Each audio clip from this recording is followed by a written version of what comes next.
Well, you've heard something about the history of Lake Innis House and what happened here in the past. And that, of course, is based on documentary sources, on things that were written down at the time and subsequently. The business of people like myself is with the archaeology of places like Lake Innis House. We're concerned with physical evidence, with the material remains from the past, which are also a source of information about what happened.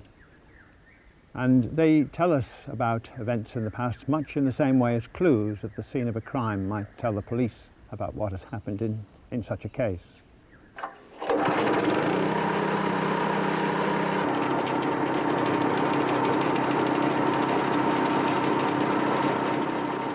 Okay, so this is part of the burnt floor, I'd say. So what you can do is just leave that there and just take it back. Examples of the sorts of physical evidence that I'm talking about help us to understand better the way in which people lived on the Lake Innis estate. Most people have heard about Major Innis and about the fine lifestyle of his family in the beautiful mansion, and they tend to forget there were many servants at different levels working here as well.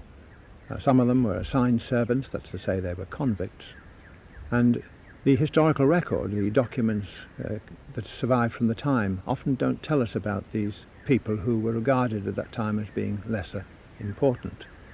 So our concern then, as archaeologists, is to look at the physical evidence, at the bits and pieces of the buildings and at the bits and pieces of the utensils and material possessions that have survived and been left behind, sometimes only broken pieces, and to attempt to reconstruct from that the way in which these different levels of society were living. Can we indeed provide from that another source of information about the conditions of some of the working peoples in early 19th century Australia? The process of excavation is one demanding considerable amount of disciplined organisation. You can't just come along and dig a hole in the ground and expect the answers to pop out by magic.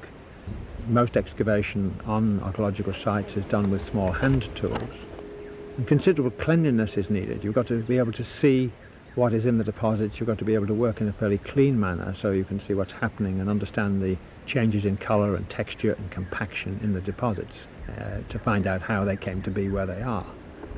And so we have a process of excavation which varies very greatly depending on the site being examined, depending on the research questions being asked.